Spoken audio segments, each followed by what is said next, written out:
I was not born to kneel, yet there I was, on my knees before a man who would change the entire course of my existence with a single golden coin.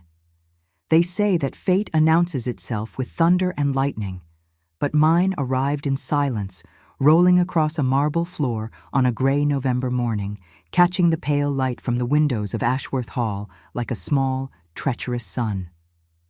My name is Eleanor Ashford, and before I became a maid, I was the daughter of Viscount Ashford of Hertfordshire. I was raised on piano sonatas and French poetry, on the promise that I would one day marry well and continue the legacy of a family whose name had graced the peerage for 6 generations. My mother died giving birth to me, and so my father became everything. He was my teacher, my protector, my entire world. He taught me to read Latin before I turned 7. He told me that a woman's mind was her greatest weapon, and that I should sharpen mine until it gleamed. I believed him. I believed every word he ever spoke to me, until the night he died, and I discovered that the man I had loved and trusted had been lying to me my entire life. The debts came first, then the creditors, then the truth, piece by piece, like shards of a broken mirror reflecting a reality I had never seen. My father had not been the honorable man I believed him to be. He had gambled away our fortune in secret gaming halls across London. He had borrowed from men whose names were spoken only in whispers. He had sold everything of value we owned, including my mother's jewelry, including the paintings that had hung in our gallery for generations, including, I would later learn, my own future. There was no dowry. There had not been one for years. The suitors who had once called upon me vanished like morning mist the moment word spread of our ruin. And when the last of the creditors came to claim what remained of our estate, I was left with nothing but the clothes on my back and a name that had become synonymous with shame. I was 19 years old. I had no relatives willing to acknowledge me, no friends brave enough to defy the whispers of society, no skills that could earn me an honest living in a world that had no place for fallen women of gentle birth. I had only my pride, and even that was a luxury I could no longer afford. It was Mrs. Blackwood, the housekeeper of a modest household in Chelsea, who first suggested I seek a position in service. She had known my mother years ago, and she took pity on me when I appeared at her door, half-starved and desperate. She told me that a great house in the countryside was seeking new maids, that the pay was generous, and that the Duke who owned the estate was known to be fair, if cold. She warned me that he was not a kind man. She warned me that his household was run with military precision, and that any girl who could not keep pace would be dismissed without a second thought. But she also told me that he valued honesty above all else, and that if I could prove myself trustworthy, I might find a measure of security within his walls. I did not tell her who I truly was. I gave her a false surname, a false history, a false version of myself that bore no resemblance to the girl I had once been. I became Eleanor Smith, orphan daughter of a country parson, seeking honest work to support herself. It was the first lie I had ever told, and it tasted like ash on my tongue. But I had no choice. The truth would have condemned me to a life of even greater misery, for no respectable household would hire the disgraced daughter of a ruined viscount. I had to become someone else. I had to erase everything I had been and start again, as if my entire life before that moment had been nothing more than a dream. The journey to Ashworth Hall took 3 days by coach. I traveled with 5 other girls, all of us hired sight unseen, all of us clutching our meager belongings and our desperate hopes. They were kind to me, those girls. Mary, who was barely 16 and had never been more than 5 miles from her village. Agnes, who had worked in a factory until her lungs gave out and she was told she would die if she did not find cleaner air. Prudence, who spoke little but watched everything with eyes that had seen too much. Dorothea, who laughed at everything and nothing, as if the world were a joke only she understood. And Clara, the oldest among us, who had been in service for 20 years and knew every trick, every shortcut, every way to survive in a world that valued women only for their usefulness. They did not know that I had once worn silk instead of cotton. They did not know that I had once danced at balls instead of scrubbing floors. And I intended to keep it that way. I could not afford to be discovered. I could not afford to be pitied. I could not afford to be anything other than what I claimed to be. A simple girl seeking a simple life, asking nothing more than a roof over her head and food in her belly. Ashworth Hall revealed itself to us on the evening of the third day, rising from the mist like a great stone beast crouched upon the hillside. It was magnificent and terrible, a monument to wealth and power that made my breath catch in my throat. I had seen grand houses before. I had been a guest in some of them, in the life I had left behind. But I had never seen anything like Ashworth Hall. It was not merely large, it was vast, sprawling across the landscape as if it had grown there organically, its towers and turrets reaching toward a sky the color of bruised plums. The windows glowed with candlelight, hundreds of them, flickering like distant stars.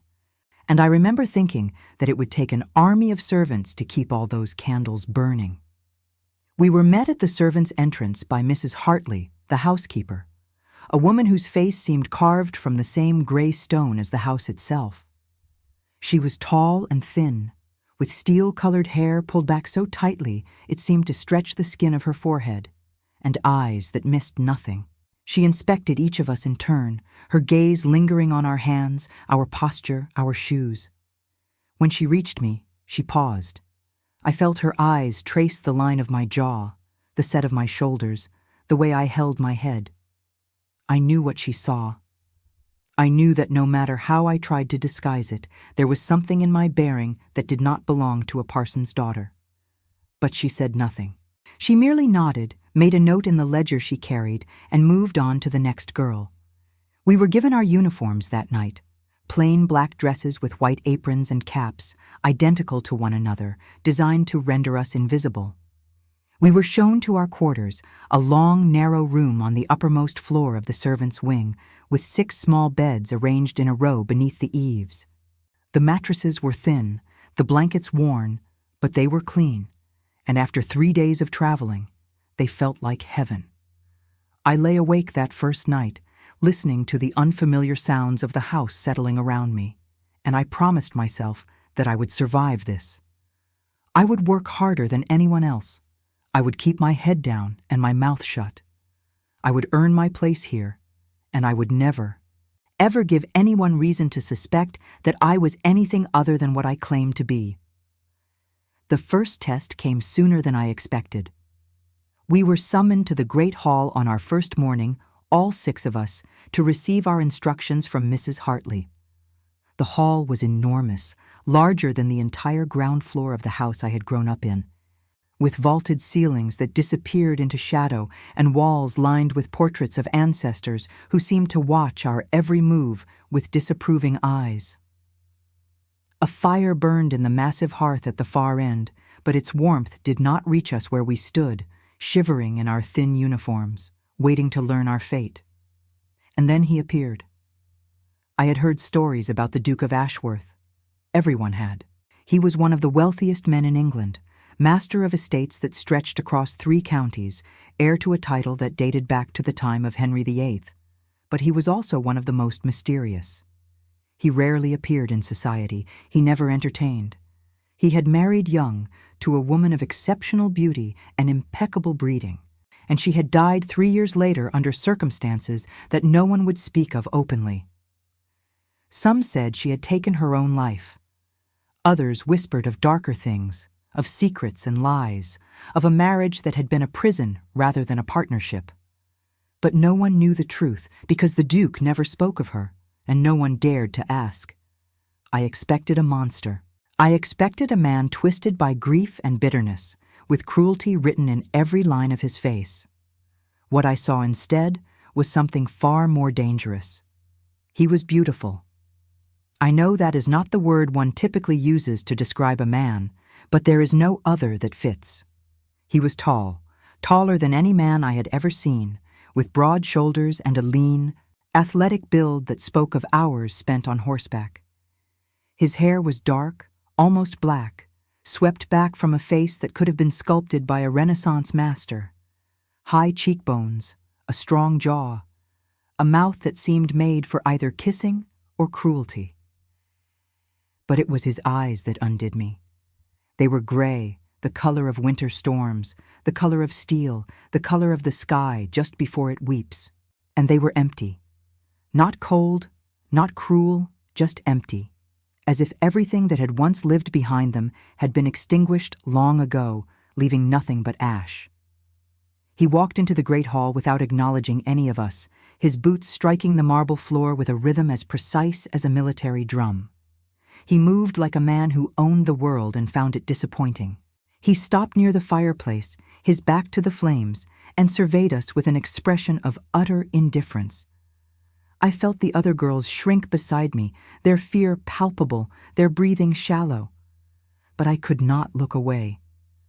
Something in me, some foolish, reckless part that had not yet learned to be afraid, refused to bow before this man who seemed to believe he was above us all.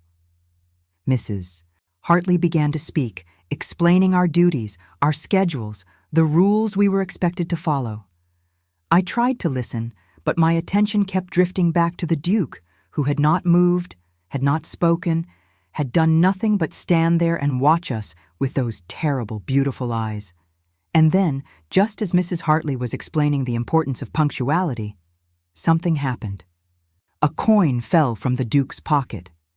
It hit the marble floor with a sound like a bell, clear and bright in the silence of the hall, and then it rolled.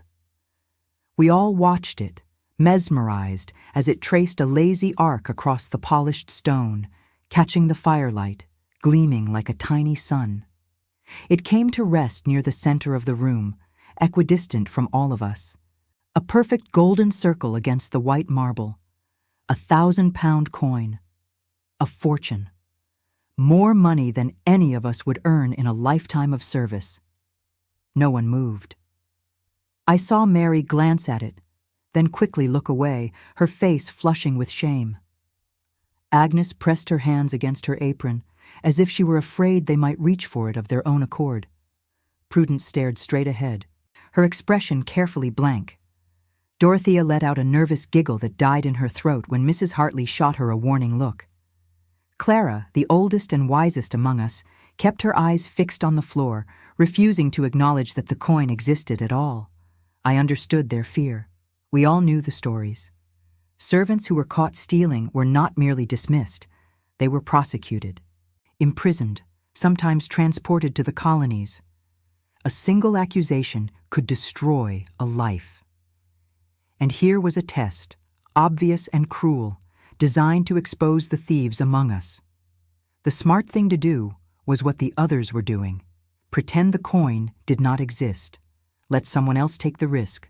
Survive. But I could not. I do not know what possessed me in that moment. Perhaps it was the memory of my father, who had taught me that honesty was the foundation of all virtue, even as he built his own life on a foundation of lies. Perhaps it was the sight of the Duke, standing there in his cold perfection, believing he had the right to test us like animals. Perhaps it was simply that I was tired of being afraid, tired of hiding, tired of pretending to be something I was not. I stepped forward. The sound of my footsteps echoed in the silence of the hall, impossibly loud, impossibly slow. I felt every eye upon me. I felt the Duke's gaze like a physical weight pressing against my skin. My heart was pounding so hard I could barely breathe. But I did not stop. I walked to where the coin lay gleaming on the marble, and I bent down and I picked it up. It was warm in my hand, heavy, real. I straightened and I walked toward the Duke. I could feel the other girls staring at me, their horror and disbelief radiating from them like heat from a flame. I could feel Mrs. Hartley's sharp intake of breath, her certainty that she was about to witness my destruction. But I did not care. I had made my choice, and I would see it through. I stopped before the Duke. He was even more imposing up close, his height forcing me to tilt my head back to meet his eyes. I saw something flicker in those gray depths, something that might have been surprise or curiosity, or simply the cold calculation of a man assessing a new piece on his chessboard. But his face remained expressionless, carved from the same stone as the statues that lined the gallery above us. I held out my hand, the coin resting on my open palm. "Your Grace," I said, my voice steadier than I felt, "I believe you dropped this." For a long moment, nothing happened. The silence stretched between us, taut as a bowstring, and I began to wonder if I had made a terrible mistake. Then, slowly, the Duke reached out and took the coin from my hand. His fingers brushed against my palm, and I felt a shock of warmth that seemed entirely at odds with the coldness of his gaze. He looked at the coin. He looked at me. And then, for the first time since he had entered the hall, he spoke. "What is your name?" His voice was deep and quiet, with a roughness to it that suggested he did not use it often. It was not a kind voice, but it was not cruel either. It was simply a voice that expected to be obeyed. "Eleanor, Your Grace," I said. "Eleanor Smith." He studied me for a moment longer, his eyes tracing my face the way Mrs. Hartley's had traced my hands and posture the night before. I saw the same flicker of recognition, the same question forming behind his eyes. But unlike Mrs. Hartley, he asked it. "You are not what you appear to be," he said. It was not a question. I felt my blood turn to ice. I felt the careful fiction I had constructed begin to crumble around me. But I held his gaze, and I did not flinch. "I am what I need to be, Your Grace," I said. Something changed in his expression then. It was subtle, almost imperceptible, but I saw it. A softening, perhaps. Or a deepening of that curiosity I had glimpsed before. He looked at the coin in his hand, then back at me, and for a moment I thought he might say something more. But he did not. He simply nodded once and turned away.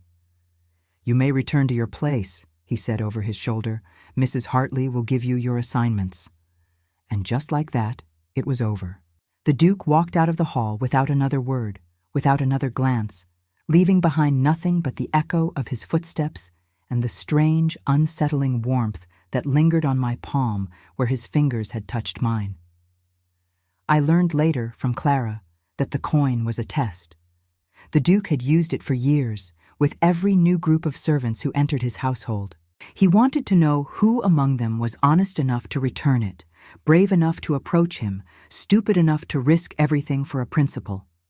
In all the years he had conducted this test, no one had ever returned the coin. Some had stolen it.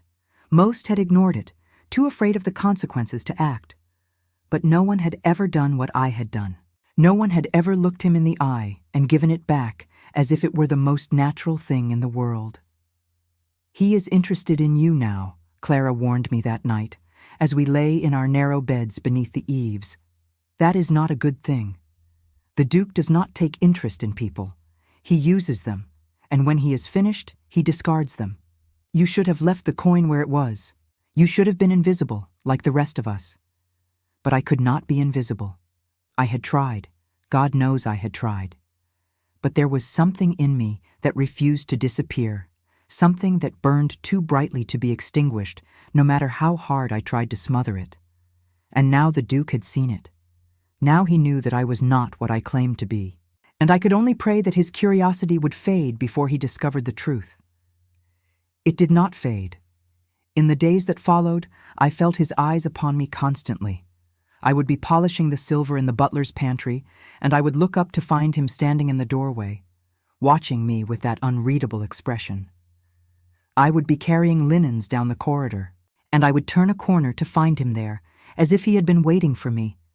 He never spoke to me. He never acknowledged me in any way.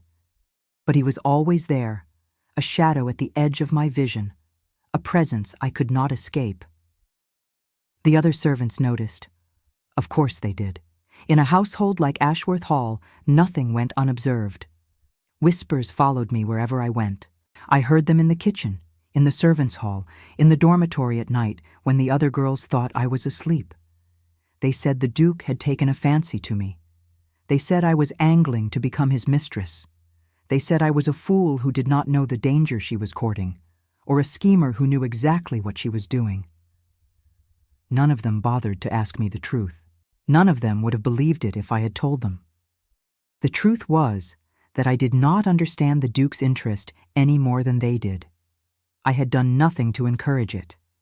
I had been nothing but a servant, performing my duties with the same diligence as everyone else, keeping my head down and my mouth shut, just as I had promised myself I would. But something had changed on that first morning, when I had picked up his coin and returned it to him. Something had shifted between us. Some invisible thread had been spun that now connected us in ways I could not comprehend. And no matter how hard I tried to sever it, no matter how much I avoided his gaze and hurried past his presence, that thread remained.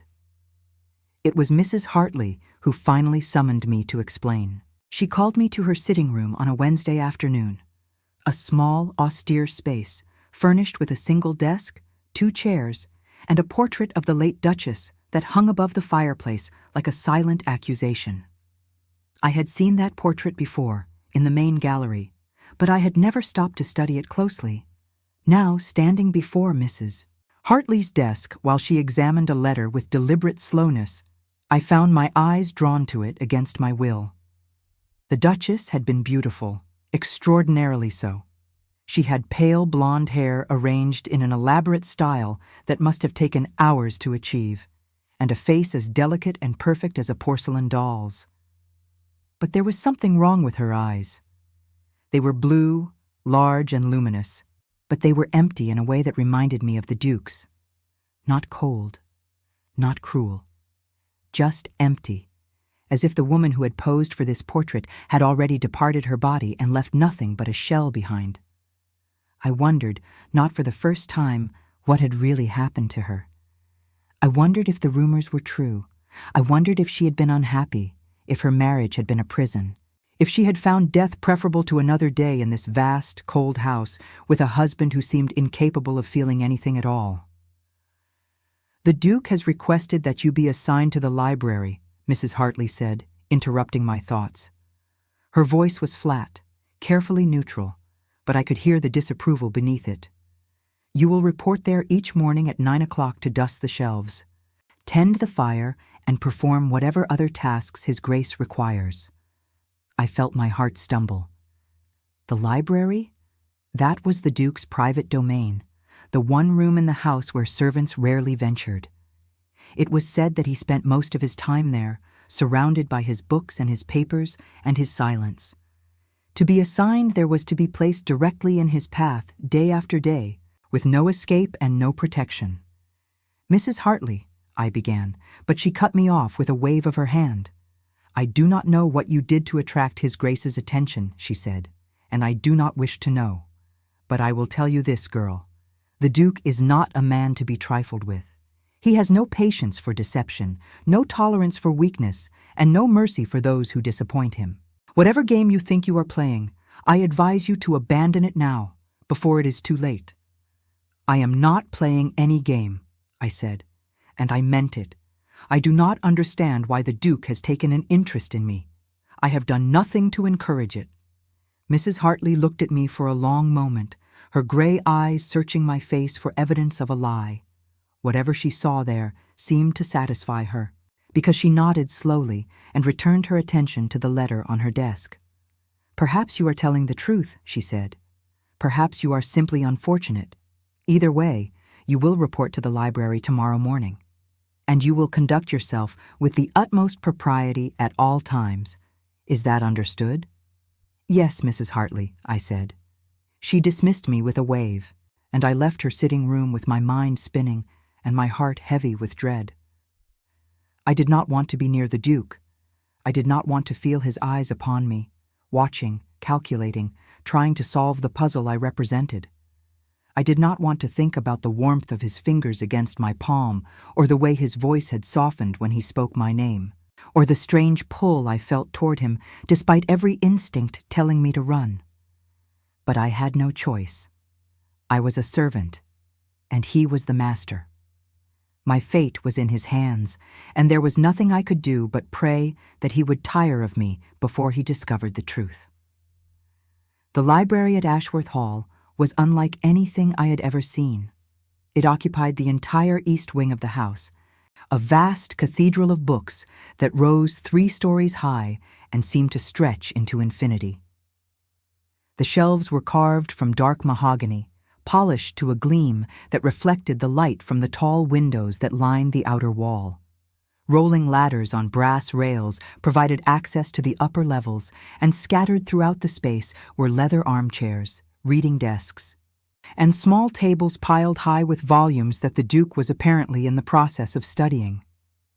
I arrived at 9 o'clock, as instructed, carrying my cleaning supplies and my determination to remain professional and invisible. The Duke was not there.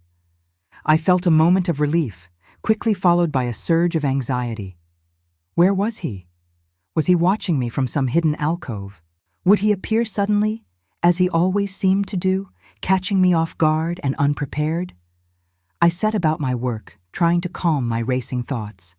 I dusted the lower shelves first, working methodically from one end of the room to the other. The books were magnificent, many of them centuries old, bound in leather and stamped with gold. I recognized some of the titles from my father's library, back in the life I had left behind. Milton, Shakespeare, Plutarch, Voltaire. My fingers itched to pull them from their shelves and lose myself in their pages, but I knew better than to indulge that impulse. I was here to clean, not to read. I was here to be useful, not to be seen. An hour passed. Then 2. I finished the lower shelves and moved to the upper level, climbing one of the rolling ladders with my duster and cloth. From this height, I could see the entire library spread out below me like a landscape, beautiful and overwhelming. I could see the sunlight streaming through the windows, painting golden rectangles on the oriental carpet. I could see the dust motes dancing in the air, tiny galaxies of light and shadow. I could see the door at the far end of the room, which was closed when I arrived and remained closed now. I was reaching for a particularly high shelf, stretching my arm as far as it would go, when I heard the door open. I froze. My heart, which had finally begun to slow, immediately resumed its frantic rhythm. I did not look down. I did not move. I simply stood there on my ladder, my duster raised above my head, and waited. His footsteps crossed the library floor, slow and measured. I heard the creak of leather as he settled into one of the armchairs. I heard the rustle of paper as he opened a book or a letter. And then there was silence, absolute, suffocating silence. I forced myself to move. I forced myself to continue my work, dusting the shelves with hands that trembled despite my best efforts to control them. I told myself that he was simply reading, that he had no interest in me, that I was being foolish and paranoid. But I could feel his gaze upon me, as tangible as a touch, following my every movement. "You do not need to be afraid," he said. His voice startled me so badly that I nearly lost my grip on the ladder. I grabbed the rail, steadying myself, and looked down. He was sitting in an armchair near the window, a book open on his lap, watching me with those gray, unreadable eyes. "I am not afraid, Your Grace," I said, though we both knew it was a lie. The corner of his mouth twitched. It was not quite a smile, but it was close, the first sign of expression I had seen on his face since the morning of the coin. "You lie," he said, with grace. "That is a rare skill for a servant." I did not know how to respond to that, so I said nothing. I simply stood there on my ladder, looking down at him, waiting for him to reveal his purpose. Because he had one. I was certain of it. Men like the Duke of Ashworth did not assign servants to their private libraries for the pleasure of their company. He wanted something from me. I just did not know what. "Come down," he said. It was not a request. I descended the ladder carefully, acutely aware of his eyes upon me, acutely aware of the way my uniform clung to my body, acutely aware of every sound and shadow in that vast, silent room. When I reached the floor, I smoothed my apron and folded my hands before me, the picture of servile propriety. But I did not lower my gaze. I had learned, in the weeks since my arrival, that the Duke respected honesty above all else. And meeting his eyes honestly was the only weapon I had. He studied me for a long moment. Then he set aside his book and gestured to the chair across from him. "Sit," he said. "Your Grace, it would not be proper for me to—" "I do not care about propriety," he interrupted. "Sit." I hesitated. Then, because I had no choice, I sat. The chair was soft and deep, designed for comfort, and I felt absurdly out of place in it. My uniform was stained with dust. My hands were rough from weeks of scrubbing and polishing. I did not belong in this chair, in this library, in the presence of this man who watched me as if I were a cipher he intended to solve. "Tell me about yourself, Eleanor Smith," he said. And I felt my blood turn cold. "There is nothing to tell, Your Grace. I am a parson's daughter, orphaned and alone, seeking honest work to support myself." He tilted his head, a gesture that reminded me, absurdly, of a hawk considering its prey. "A parson's daughter," he repeated, "who holds herself like a lady of breeding, who speaks with the accent of the aristocracy, who knows how to handle fine things with the care of someone who has owned them." I felt the walls closing in around me. I felt my carefully constructed fiction begin to crack and crumble. But I held his gaze, and I did not flinch. "My father believed in education, Your Grace. He raised me above my station." "Perhaps he should not have." "Perhaps," the Duke agreed. "Or perhaps you are lying to me, Eleanor Smith. Perhaps you are not who you claim to be. I should have denied it. I should have laughed and protested and played the innocent. But something in his eyes stopped me. Something in the way he looked at me. Not with accusation, but with something that almost resembled understanding. As if he knew what it was to wear a mask. As if he knew what it was to pretend to be something you were not. "Does it matter, Your Grace?" I heard myself say. "I am a servant in your household. I perform my duties faithfully and honestly. What I was before is of no consequence." "It matters to me," he said quietly. "Why?" He did not answer immediately. He turned away, looking out the window at the gray November sky, and for a moment I saw something in his profile that I had not seen before. Pain. Deep, old pain, the kind that never fully heals. The kind that shapes you, defines you, becomes so much a part of you that you cannot remember who you were before it. "Because I am tired," he said finally. "I am tired of lies. I am tired of people who tell me what they think I want to hear. I am tired of being surrounded by masks and performances and careful calculations. And you, Eleanor Smith, are the first person in a very long time who has looked me in the eye and told me the truth, even when it would have been safer to lie." "I returned your coin," I said. "That is all?" "Yes, you returned my coin. And in doing so, you showed me something I had almost forgotten existed." "What is that, Your Grace?" "Integrity," he said. He turned back to me, and there was something different in his eyes now. Something warmer, though no less intense. I dropped that coin on purpose. I have dropped it dozens of times, with dozens of servants, and not one of them has ever returned it. Some stole it. Most pretended not to see it. They were all afraid of me, and their fear made them dishonest. But you were not afraid. Or if you were, you did not let your fear control you. You did what was right, simply because it was right. And that, Eleanor Smith, is rarer than you know. I did not know what to say. I sat in my borrowed chair, in my dusty uniform, in the library of a man who was supposed to be my master, and I felt something shift between us. A wall, perhaps, beginning to crumble. A door, beginning to open. I did not understand it. I was not sure I wanted to understand it, but I could not deny that it was happening. "I am not a good man, Eleanor," the Duke said, and the use of my name without the surname felt like an intimacy, a crossing of some invisible line. I have done things I am not proud of. I have hurt people who trusted me. I have built walls around myself so high and so thick that I sometimes wonder if there is anything left behind them. But when you looked at me that morning and returned my coin, I felt something I had not felt in years. I felt hope, and that is why I asked for you to be assigned to this library. Not to use you, not to exploit you, but because I wanted to understand. I wanted to know who you really are. The silence stretched between us, heavy with possibility. I knew I should speak. I knew I should say something. Anything, to break the tension that crackled in the air like lightning before a storm. But I could not find the words. I could only sit there, looking into his gray eyes, and feel the truth rising in my throat like a tide. I am not who I claim to be, I said finally, my voice barely above a whisper. I was born Eleanor Ashford, daughter of Viscount Ashford of Hertfordshire. My father died in debt and disgrace, and I lost everything.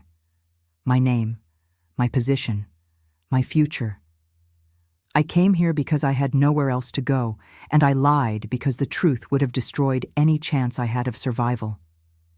I expected him to be angry. I expected him to call for Mrs. Hartley, to have me dismissed, to cast me out into the cold for my deception. But he did not move. He simply sat there, watching me, and the expression on his face was not anger, but something else entirely. Something that looked almost like relief. "Thank you," he said quietly. "Thank you for telling me. Are you going to dismiss me?" "No." "Are you going to expose me?" "No." "Then what are you going to do?" He was silent for a long moment. Then, slowly, he rose from his chair and crossed the distance between us. He stopped before me, close enough that I could see the fine lines at the corners of his eyes, the shadow of stubble on his jaw, the steady rise and fall of his chest. He extended his hand, palm up, in a gesture that was both formal and strangely intimate.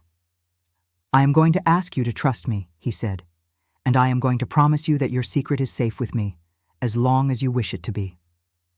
I looked at his hand. I looked at his face. I thought of all the reasons I should refuse, all the dangers of accepting, all the ways this could end in disaster. And then, because I had always been more brave than wise, I placed my hand in his. His fingers closed around mine, warm and strong, and I felt that strange connection between us strengthen and deepen. I did not know what would happen next. I did not know what he wanted from me, or what I wanted from him. I knew only that something had changed, irrevocably and forever, and that there was no going back. "I trust you," I said, and I meant it. The days that followed were unlike anything I had experienced before. My duties in the library continued, but they were transformed. Where once I had worked in silence and solitude, now I worked in the Duke's presence, and his presence changed everything. He would sit in his chair by the window, reading or writing, while I dusted and tidied around him. Sometimes he would ask me questions about my childhood, my father, the life I had lost. Sometimes he would tell me things, fragments of his own history, pieces of the puzzle that was his past. And sometimes we would simply exist in silence together, two broken people sharing a space, finding comfort in each other's company, without the need for words. I learned, in those quiet hours, that the Duke was not the cold and heartless man the world believed him to be. He was wounded. He was guarded. He had built his walls so high that he had forgotten how to lower them. But beneath those walls, beneath the ice and the silence, there was a man who felt deeply and suffered greatly, a man who had loved once and lost and never recovered from the loss. He told me about his wife on a rainy afternoon, a week after I had confessed my true identity. We were sitting by the fire in the library, watching the rain streak down the windows, and he began to speak as if the words had been building inside him for years and could no longer be contained. Her name was Charlotte, he said. She was the most beautiful woman I had ever seen. I fell in love with her the moment I saw her, at a ball in London, when I was 22, and foolish enough to believe that love was enough. We married 3 months later, against the wishes of both our families, and for a while I thought we would be happy. I thought our love was strong enough to overcome anything. He paused, staring into the fire, and I saw the pain flicker across his face like shadows. I was wrong, he continued. Charlotte was not the woman I thought she was. She was not cruel, but she was not honest. She had married me for my title and my wealth, not for love. And when she realized that I expected more from her than she was willing to give, she retreated into herself. She became cold and distant. She spent her days in her chambers, refusing to see me, refusing to speak to me, refusing to be anything other than a ghost in my own home. I tried everything I could think of to reach her, but nothing worked. And then, 3 years after our wedding, she took her own life. I listened in silence, my heart aching for him. I wanted to reach out, to touch him, to offer some comfort. But I did not know how. I did not know what words could possibly ease a pain so deep and so old. It was my fault, the Duke said, his voice rough with emotion. I should have seen how unhappy she was. I should have understood that she was suffering. But I was too proud, too focused on my own hurt, too convinced that if I just tried harder, I could make her love me. I failed her, and I have carried that failure with me every day since. It was not your fault, I said softly. You loved her. You tried. That is more than many men would have done. He looked at me then, and there was something in his eyes that I had never seen before. Vulnerability, gratitude, a desperate, aching hope that he was afraid to let himself feel. You are the first person who has ever said that to me, he said. Everyone else blamed me. My family, her family, society. They all believed that I had driven her to her death, that I was cold and cruel and incapable of love. And after a while, I began to believe it too. I began to think that perhaps they were right. Perhaps I was the monster they believed me to be. You are not a monster, I said, and I meant it with every fiber of my being. You are a man who loved and lost, and who never learned how to forgive himself. But you are not cold, and you are not cruel. I have seen the way you treat your servants, the fairness and decency with which you run this household. I have seen the way you look at me, not as a possession to be used, but as a person to be understood. That is not the behavior of a monster. That is the behavior of a good man who has been hurt and who is afraid to let himself be hurt again. The Duke was silent for a long moment. Then, slowly, he reached out and took my hand. Eleanor, he said, and my name on his lips was like a prayer, I do not know what you have done to me. I have spent years building walls around my heart, convincing myself that I did not need anyone, that I was better off alone. And then you walked into my hall and returned my coin and looked at me as if I were not a duke or a widower or a failure, but simply a man. And I have not been able to stop thinking about you since. My heart was racing. My breath was coming in short, shallow gasps. I knew I should pull my hand away. I knew I should remind him of the impossibility of this, the social chasm that yawned between us, the scandal that would engulf us both if anyone suspected the truth.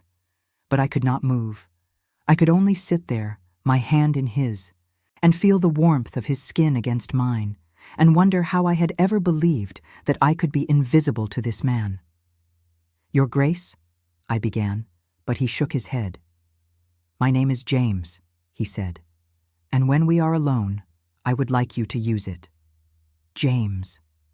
The word felt strange on my tongue, foreign and familiar all at once. I had never called a man by his Christian name before, except for my father. It felt intimate. It felt dangerous. It felt like a door opening onto a path I was not sure I had the courage to walk. James, I said, and I saw something flicker in his eyes, something warm and bright and utterly unexpected. What is happening between us? I do not know, he admitted. I only know that when I am with you, I feel things I had believed myself incapable of feeling, and I know that I do not want it to stop." He lifted my hand to his lips and pressed a kiss to my knuckles, soft and reverent, and I felt a shiver run through my entire body. It was not fear. It was something else entirely. Something I had never felt before, not in my life of balls and suitors and proper courtship. Something that burned and ached and demanded to be acknowledged. "We cannot," I whispered. "The scandal alone would destroy us both." "I know," he said, "and I do not care." He released my hand and rose from his chair, and for a moment I thought he was going to leave, was going to walk away and pretend that this moment had never happened. But instead he moved closer, kneeling before me so that our faces were level, so that I could see every line and shadow, every hope and fear, every crack in the armor he had worn for so long. "Eleanor," he said, "I am not asking you for anything. I am not demanding anything. I know that what I feel is impossible, that the world would never allow it, that there are 1,000 reasons why we should walk away from this and never speak of it again. But I cannot lie to you. I have lied to so many people, for so many years, and I am tired of it. You asked me to be honest with you, and so I will be. I love you. I do not know when it happened or how, but I love you. And whatever comes next, whatever decisions you make, I wanted you to know that." I stared at him, speechless. I had dreamed of hearing those words in the life I had left behind. I had imagined a suitor, handsome and wealthy, kneeling before me and declaring his love. But I had never imagined this. I had never imagined that the man saying those words would be a duke, a widower, a man whose reputation was shrouded in scandal and mystery. I had never imagined that I would be wearing a servant's uniform with dust on my hands and calluses on my palms when the moment came. And I had never imagined that I would feel what I felt in that moment. A rush of emotion so overwhelming that it stole my breath and blurred my vision with tears. A certainty, deep and unshakable, that whatever happened next, I would never be the same. "I love you too," I said, and the words came out in a rush, as if they had been waiting for years to be spoken. I do not know how it happened. I do not know what it means. But I love you, James, and I am terrified.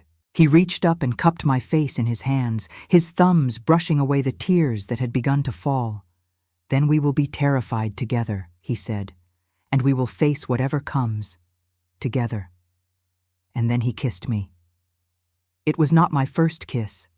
I had been kissed before, by eager suitors at country dances, by a young man I had once believed I might marry before my father's death had destroyed all my prospects.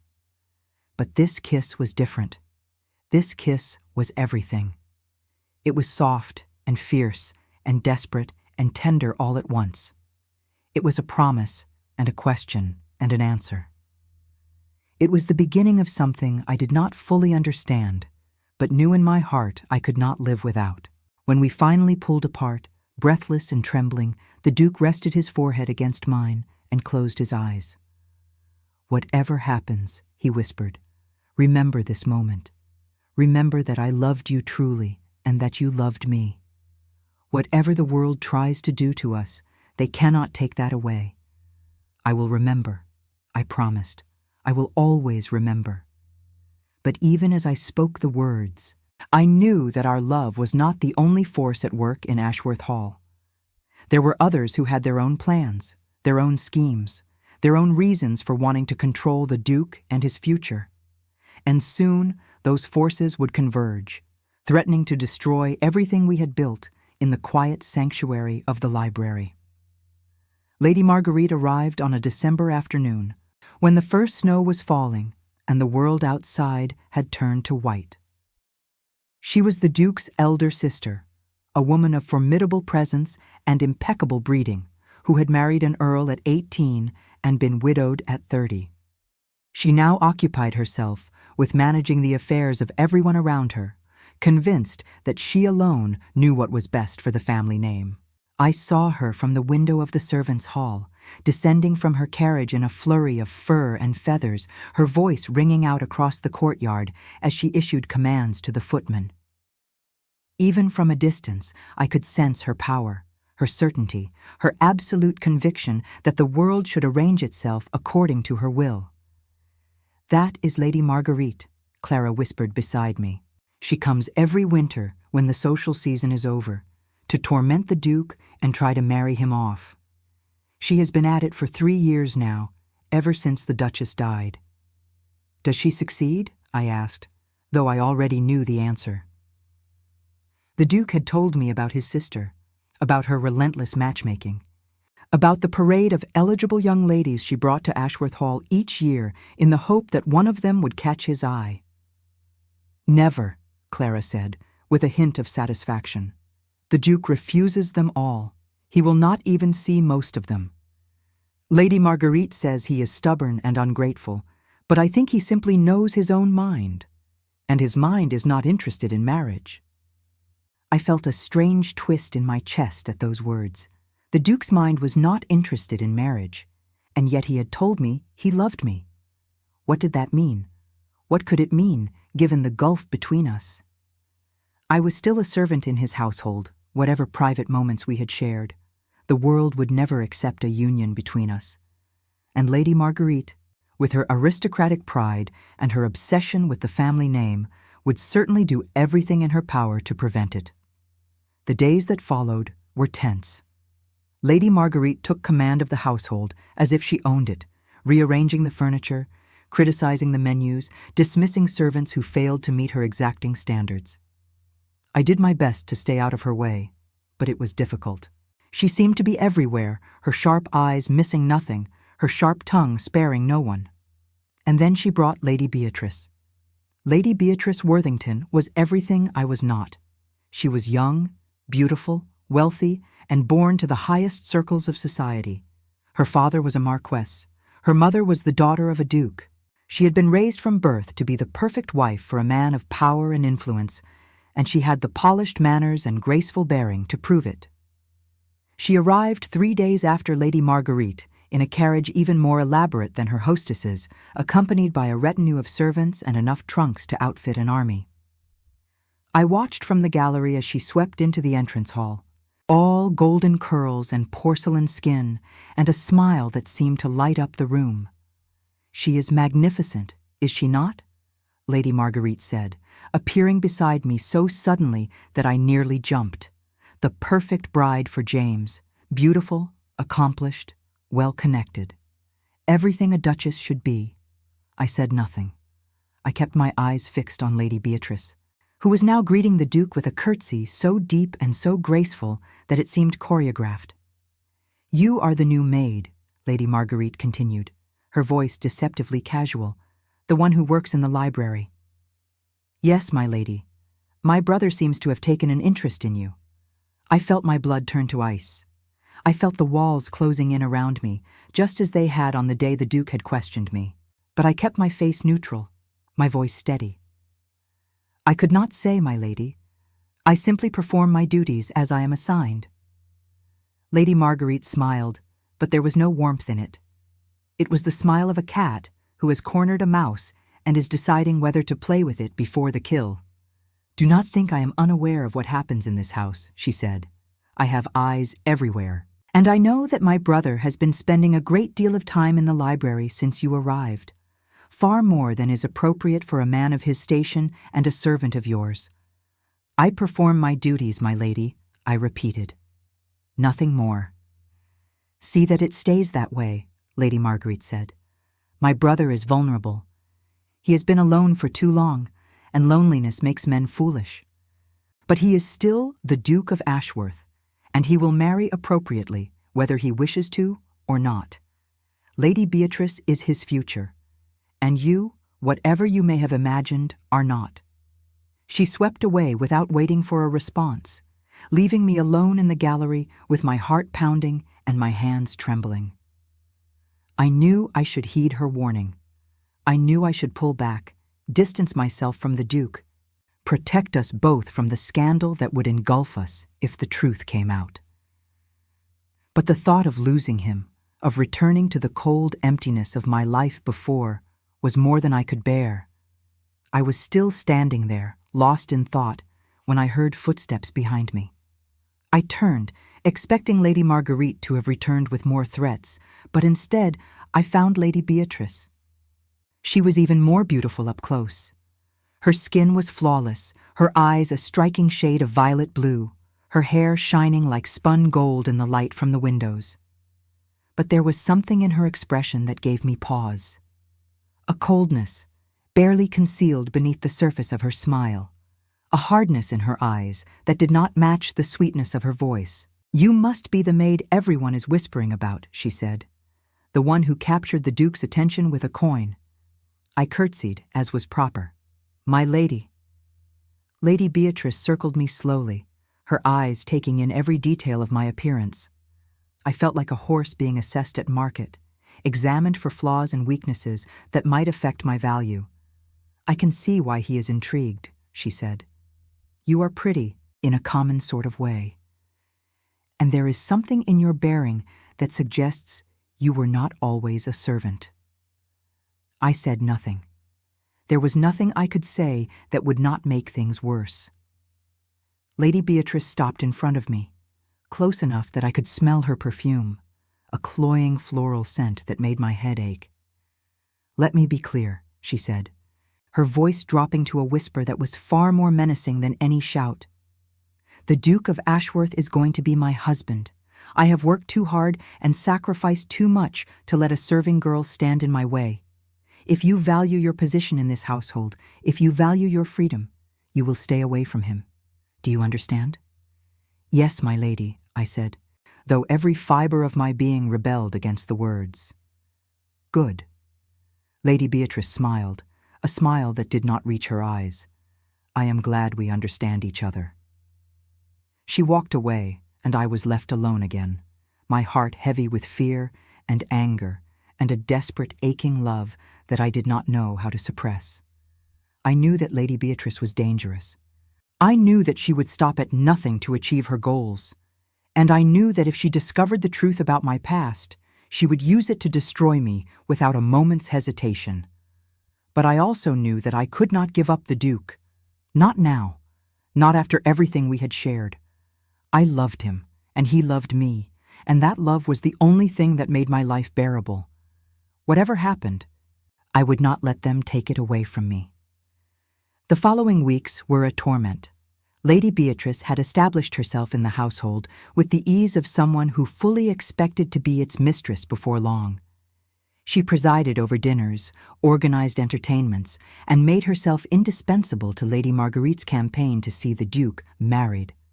She was charming and gracious in public, all smiles and gentle laughter, playing the role of perfect aristocratic lady with consummate skill. But in private, she was something else entirely. I saw it first with the other servants. Small cruelties, carefully calculated to wound without leaving visible marks, a sharp word here, a deliberate humiliation there. She would spill wine on a maid's uniform and then criticize her for being unkempt.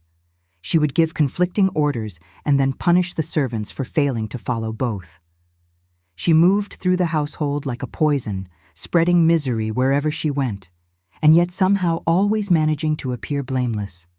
I was her favorite target. She seemed to sense that I was different from the other servants, that there was something between me and the Duke that threatened her plans. And so she made it her mission to make my life unbearable. It started with small things. Tasks that were impossible to complete, schedules that left me no time to rest, criticism that was never quite harsh enough to warrant complaint, but constant enough to wear away at my spirit. I bore it all in silence, knowing that any protest would only give her ammunition. Any sign of weakness would only encourage her to press harder. But then she went too far. It happened on a night when the household was gathered in the great hall for one of Lady Marguerite's entertainments. There was music and dancing, and the Duke had been persuaded to attend, though he stood at the edge of the room looking as though he wished to be anywhere else. I was serving wine, moving among the guests with my tray, trying to be invisible as I had learned to be in the months since my arrival. Lady Beatrice was dancing with the Duke, her hand resting possessively on his arm, her smile brilliant and triumphant. I tried not to watch them. I tried not to feel the jealousy that burned in my chest like acid. But my eyes kept drifting back to them, drawn by a force I could not control. And then Lady Beatrice saw me looking. She said something to the Duke, something I could not hear over the music, and then she laughed and released his arm. She crossed the room toward me, her violet eyes glittering with malice, her smile sharp as a blade. "You there," she said, loud enough for everyone nearby to hear. "Girl, come here." I approached, my heart pounding, my hands gripping the tray so tightly that my knuckles turned white. Lady Beatrice took a glass of wine from my tray, and then, with a gesture that seemed almost accidental, knocked the tray from my hands. Wine and glass went everywhere, splashing across my uniform, shattering on the floor, staining the expensive carpet with deep red pools that looked almost like blood. "Clumsy creature," Lady Beatrice exclaimed, her voice ringing with feigned shock. "Look what you have done! You have ruined Lady Marguerite's carpet." Every eye in the room turned to me. I felt the weight of their stares, the judgment in their gazes, the whispers that began to ripple through the crowd. I felt my face burn with shame and fury. I wanted to speak, to defend myself, to reveal the truth of what had happened. But I knew it would do no good. Who would believe a servant over a lady? Who would take my word against hers? "My lady," I said, my voice steady despite the trembling of my hands. "I apologize for my clumsiness." "Apologize?" Lady Beatrice's voice rose to a shriek. "You think an apology is sufficient? That carpet was worth more than you will earn in a lifetime of service. You should be dismissed immediately. Mrs. Hartley." Mrs. Hartley appeared, her face pale and troubled. She looked at the mess on the floor, at Lady Beatrice's furious expression, at me standing there in my wine-stained uniform, and I saw her reach a conclusion that I knew was wrong but could not contradict. "Take this girl to my office," Mrs. Hartley said, her voice heavy with resignation. "I will deal with her after the entertainment." "Wait." The voice cut through the murmur of the crowd like a knife. I looked up, and there was the Duke, striding across the room toward us, his face dark with an emotion I could not identify. The guests parted before him like water before a ship's prow, and even Lady Beatrice took an involuntary step backward. "What is happening here?" the Duke demanded. "Your Grace," Lady Beatrice said, recovering her composure with visible effort. "This servant was clumsy and ruined your sister's carpet. I merely suggested that she be dismissed for her carelessness." The Duke looked at the carpet. He looked at the broken glass, the pools of wine, the trajectory of the stains. He looked at Lady Beatrice, whose smile had begun to falter. And then he looked at me. I saw something pass between us in that moment. A silent communication, a shared understanding that needed no words. He knew. He knew exactly what had happened, even though he had not seen it. He knew because he knew me, because he knew Lady Beatrice, because he had spent years surrounded by liars and had learned to recognize the truth when he saw it. "The carpet is of no consequence," he said, his voice cold. "It can be replaced. But I will not have servants punished for accidents that were not their fault." Lady Beatrice's face went white. "Your Grace, I assure you, I saw it with my own eyes." The girl was clumsy and dropped the tray. "Did she?" The Duke turned his gaze on Lady Beatrice, and I saw her flinch beneath its weight. It seemed strange, then, that the wine is splashed outward from where she was standing, rather than pooled at her feet where it would have fallen if she had simply dropped the tray. It seemed strange that the glass shattered in a pattern consistent with being struck rather than simply released. It seemed strange that you happened to be standing directly in front of her at the moment the accident occurred. The silence in the room was absolute. Lady Beatrice stood frozen, her beautiful face twisted with shock and fury, her carefully constructed mask beginning to crack. Lady Marguerite had risen from her chair, her expression a mixture of alarm and outrage. And the guests watched, breathless, sensing that they were witnessing something momentous. "I do not know what game you are playing, Lady Beatrice," the Duke continued, "but I will not have it in my household. You may consider yourself no longer welcome at Ashworth Hall. Your carriage will be ready within the hour." "Your Grace," Lady Marguerite protested, "you cannot be serious. Lady Beatrice is our guest, and you are treating her as if she were a criminal." "She is not our guest," the Duke replied. "She is an intruder who has abused the hospitality of this house and attempted to humiliate an innocent woman for her own amusement. I will not tolerate it." He turned to Mrs. Hartley. "See that Lady Beatrice's belongings are packed and that she is escorted to her carriage. And see that Eleanor is given the rest of the evening off. She has had an ordeal and deserves to rest." Mrs. Hartley nodded, her face showing nothing of the shock she must have felt. "At once, Your Grace." The Duke turned and walked out of the great hall without another word, leaving behind a room full of stunned guests and a Lady Beatrice who had been reduced from triumphant victor to humiliated exile in the space of a single conversation. I followed Mrs. Hartley out of the room, my head spinning, my heart racing. I did not know what would happen next. I did not know what the Duke's defense of me would cost him, what rumors it would spark, what consequences would follow. I knew only that he had chosen me over Lady Beatrice, chosen truth over lies, chosen love over duty. And I knew that whatever happened, I would never forget the look on his face as he stood before the assembled guests and declared that I was worth protecting. The Duke found me in the library later that night, long after the guests had departed and the household had settled into an uneasy silence. I was sitting by the fire, still in my stained uniform, staring into the flames and trying to make sense of everything that had happened. He did not speak at first. He simply sat down beside me, close enough that our shoulders almost touched, and joined me in watching the fire.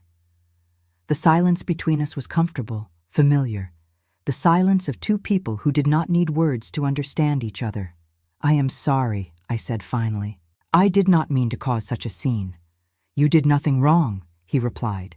"Lady Beatrice was cruel, and cruelty should have consequences. But your sister will be furious, and Lady Beatrice will tell everyone what happened. The gossip alone—" "I do not care about gossip," the Duke interrupted. "I care about you. I care about protecting the people I love from those who would harm them. And if that makes me a subject of scandal, so be it. I have been scandalous before." I turned to look at him, and I found him already looking at me. In the firelight, his face was softer than I had ever seen it. The hard lines smoothed away, the walls lowered.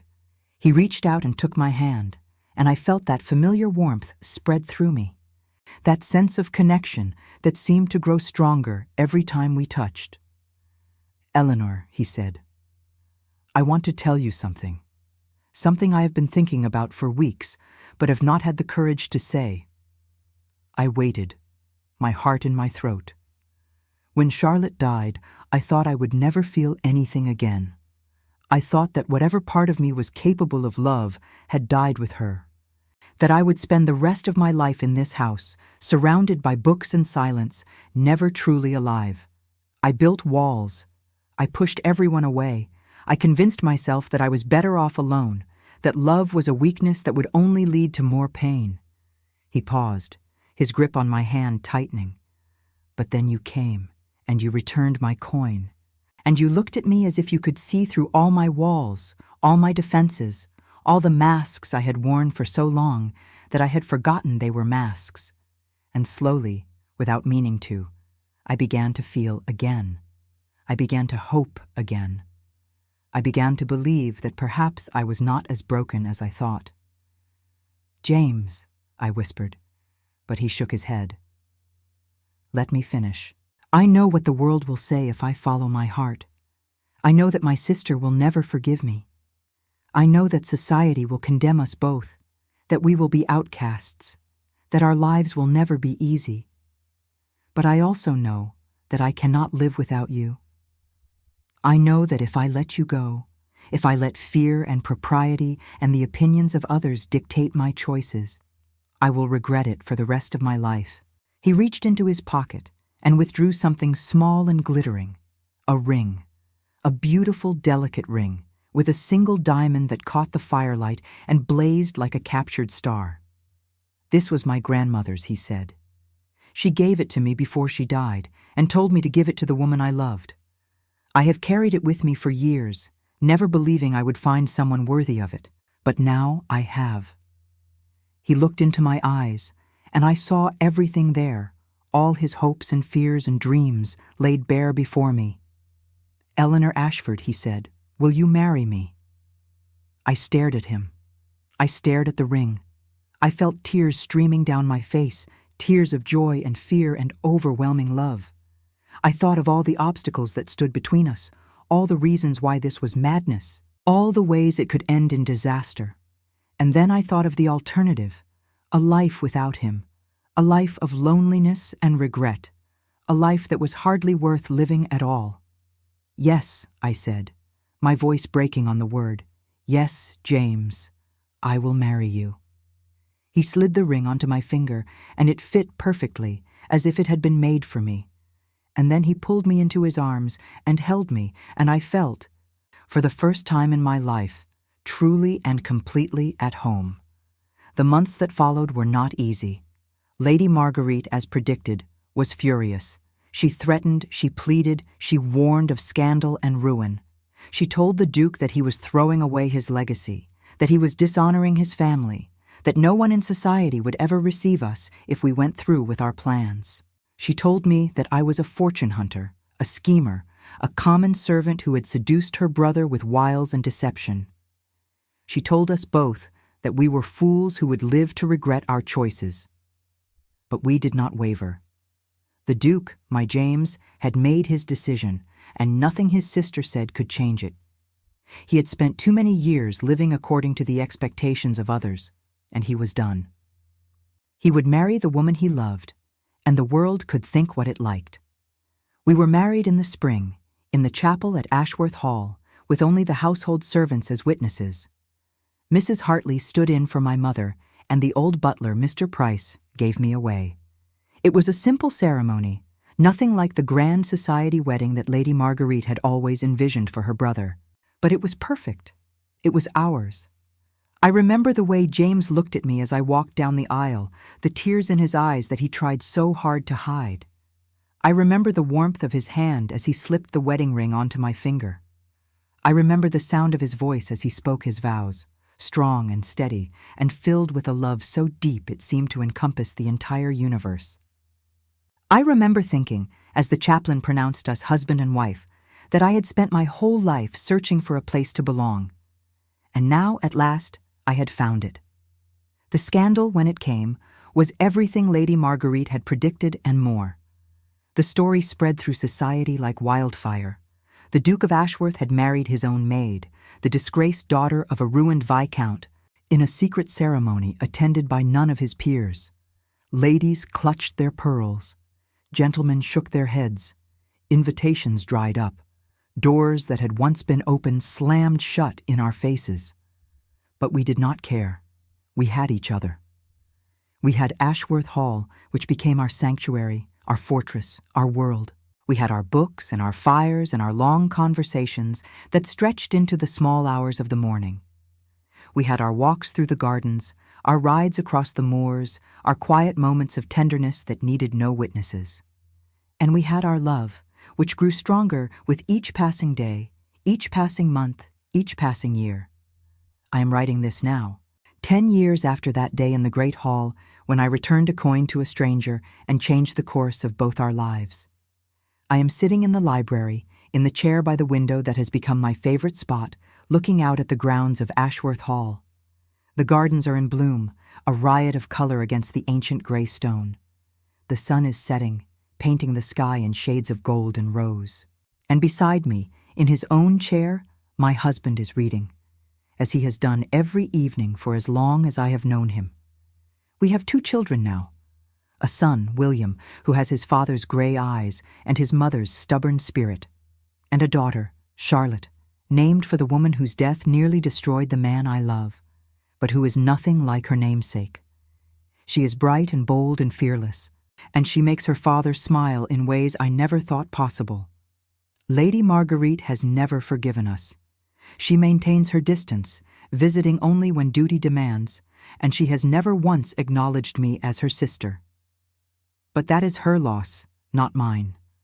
I have built a family of my own, a family founded on love and truth and the courage to follow our hearts despite everything the world threw at us.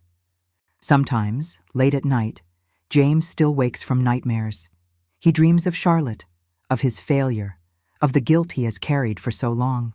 And when he wakes, trembling and lost, I hold him and remind him of everything we have built together. I remind him that he is not the man he was. I remind him that love is stronger than fear, that hope is stronger than despair, that we have proven, together, that it is never too late to begin again. He asked me once, in one of those quiet moments, if I ever regretted my choice, if I ever wished I had married someone else, someone who could have given me the easy life of comfort and respectability that my birth had once promised. I told him the truth, as I have always told him the truth, from that first day in the great hall when I picked up his coin and returned it to his hand. I told him that I would not trade a single moment of our life together for all the comfort in the world. I told him that he had given me something far more valuable than wealth or position. He had given me himself, fully and completely, with all his flaws and fears and hidden depths. He had given me a love that was not based on convenience or calculation, but on a genuine connection between two souls who had found each other against all odds. And I told him that if I had to do it all over again, if I had to return to that cold November morning and face the test of the coin once more, I would make the same choice. I would pick it up. I would return it. I would look into his eyes and see, beneath the ice and the silence, the man who would become my whole world. Because that is what love is, in the end. It is not the grand gestures or the dramatic declarations. It is the small choices, made over and over again, to trust when trust seems foolish, to hope when hope seems lost, to reach out when every instinct tells you to retreat. I was not born to kneel, but I learned in that great hall that there are some things worth kneeling for. And the man who watched me rise, the coin in my hand, the truth in my eyes, he was worth everything. He still is, and he always will be. The fire is burning low now, and the last light of day is fading from the sky. James has set aside his book and is watching me, a small smile playing at the corners of his mouth. I know what he is thinking. He is thinking of that first day, that first test, that first moment when our eyes met and something passed between us that neither of us could name. "What are you writing?" he asks. "Our story," I tell him. "I want to remember everything." He rises from his chair and crosses to where I am sitting. He takes the pen from my hand and sets it aside. He cups my face in his hands, the way he did on that rainy afternoon when he first told me he loved me. And he looks into my eyes with all the tenderness and passion of a man who has loved deeply and lost greatly and found love again. "You do not need to write it down," he says. "We are living it. Every day, every moment. Our story is not finished yet." And then he kisses me, as he kissed me that first time in the library, as he has kissed me 1,000 times since. And I know that he is right. Our story is not finished.